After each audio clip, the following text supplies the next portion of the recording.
Hi there, this is Josh from Literary Gladiators, and today I'm here to talk to you about and review my book selection for the Alphabet Roundtable Read.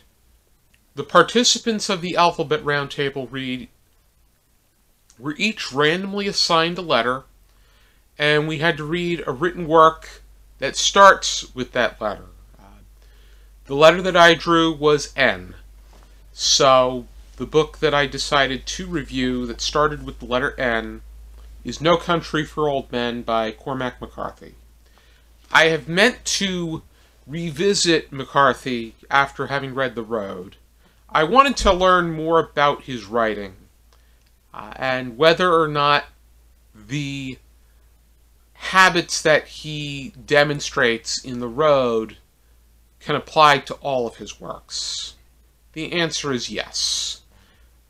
Probably the most visible habit is the fact that he does not use quotation marks when people are saying things. You are left figuring that out for yourself. And there are aspects of this book where you have to figure out perspective as well. You get to it, but it takes some time. But No Country for Old Men follows three perspectives. There's that of Llewellyn Moss, that of Anton Chugha, and then that of Sheriff Ed Tombell. And the story with Llewellyn Moss is probably the one that is the most prominent in the piece, the one that really drives the sequence of events, where Llewellyn Moss was hunting for pronghorns when he saw a heroin deal take place, and it ended in a shootout. Only one of them was left living, but basically they were dying. And he came across a suitcase with $2.4 million and decides to take the money and run. Upon doing so, he realizes that he's going to need to go on the run so that he can, because he instantly puts a target on his back for the money that he acquired and the nature in which he did so. And so he needs to pretty much break away from his life and then start something completely new, which involves sending off his wife, Carla Jean, who's much younger than he is. He's in his 30s and he's a Vietnam veteran. This book was set in 1980, so that gives you an idea as to the ages of different characters. Chugha's the key antagonist, where he is hired to go after Moss and then retrieve the money. But Chugha is immoral and diabolical. He'll kill anybody and think nothing of it. Just any reason to end a life, he is perfectly on board. Though, despite the fact that he has an immoral attitude, he also has different intentions. And at the same time, he will also determine whether or not someone is to live or die on the basis of a coin toss on some occasions. And he's true to his word, too. And then Sheriff Bell is viewed as the voice of reason, but at the same time, in my mind, even though he said some things that stuck out and left me, the reader, with food for thought, a lot of it, I felt a great sense of disconnect with him as a voice of reason within the piece. I think the one that you seem to follow the most based off of the adrenaline is that of Llewellyn Moss. However,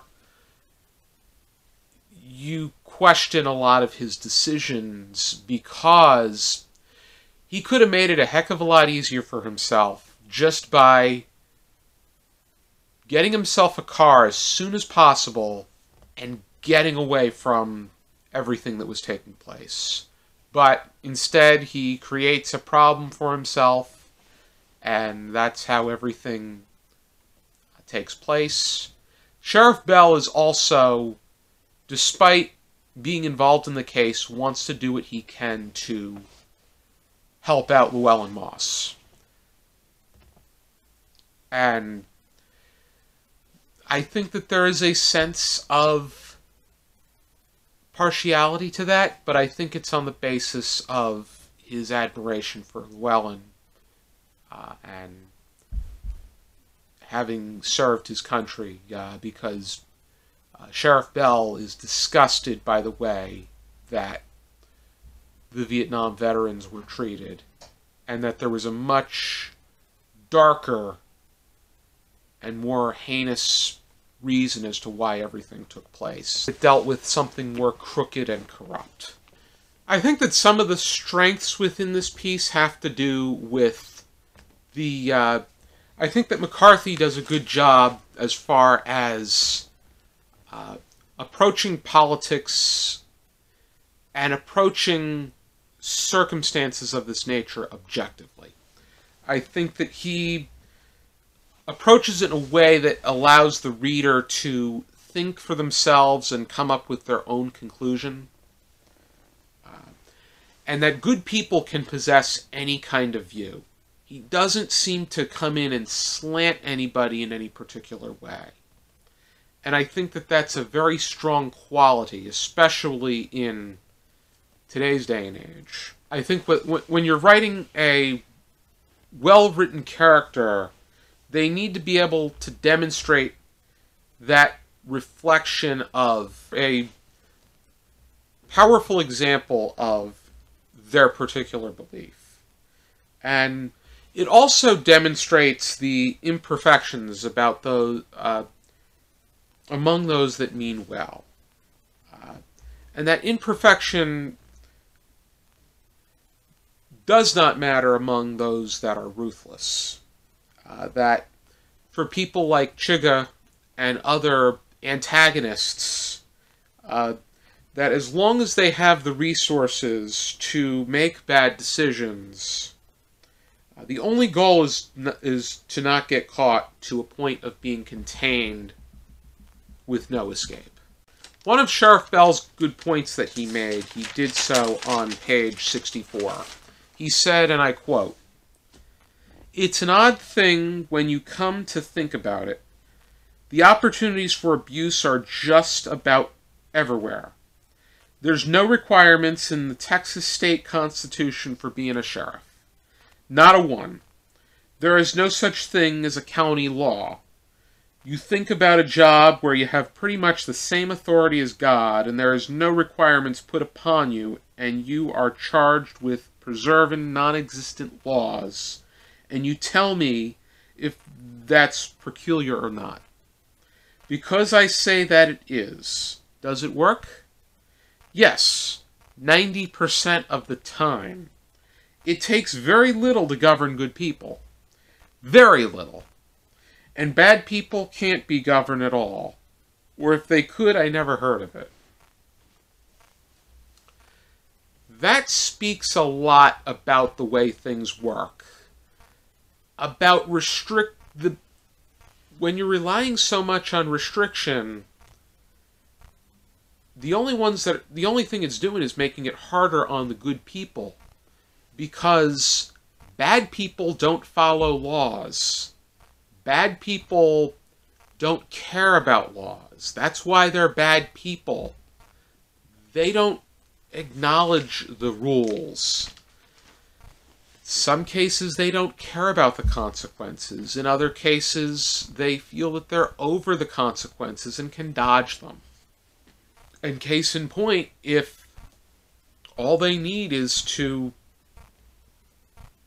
make sure that they have some wiggle room because then they feel they can get out of any given circumstance. To me, the more intriguing parts of this book were the sequence of events, the motives driving these characters, and their philosophies. Whereas the substance of the characters, their logic, and their decision-making in certain instances were flat and clunky in my mind. I think that Llewyn could have been a much more impactful character, but I think that it's an interesting take to demonstrate that not everybody is perfect. And Chugga was more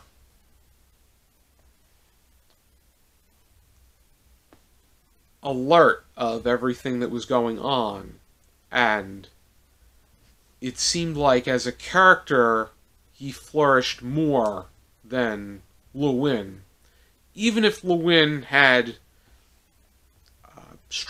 even though he did have shining moments. And Sheriff Bell, even though he meant well, there were imperfections in him as well. I think everybody in this piece displayed a sense of imperfection. And I think that even though this could be classified as a Western, I saw it as a work of literary fiction. Because if you want to classify it as a modern-day Western, it depicts it in the more accurate light, where they're not cowboys that are, be it invincible or very well alert. These are people that are human with the ability to make mistakes.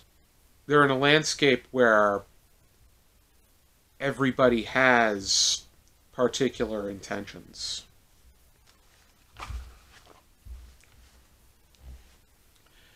I gave this book a rating of 3.5 out of 5 stars because I felt a bit more engaged in this than in The Road. However, I still think that there were questionable directions that this book took, and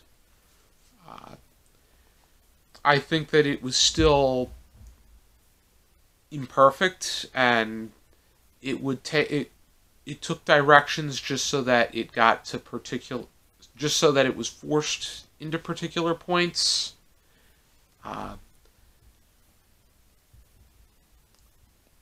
And I continue to think about this and the material that's in here, but I still think that it is by no means a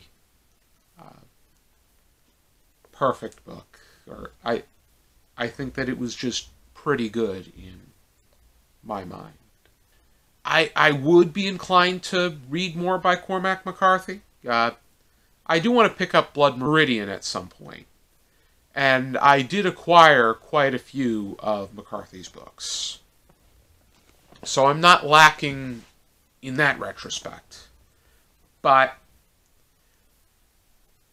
as far as No Country for Old Men is concerned, it was just pretty good.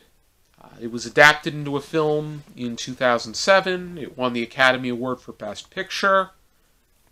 And that's where most people know about No Country for Old Men.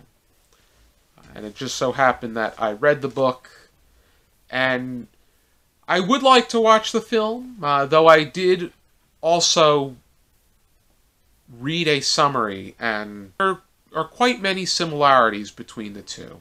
It's a pretty accurate adaptation, but I'd be interested to see what I think about the film. Most instances I prefer the book but there are exceptions to that rule. I want to thank you for tuning into this video. I hope you check out some more videos from our channel, and I hope you also check out some of the other Roundtable Read videos for this special Alphabet Roundtable Read.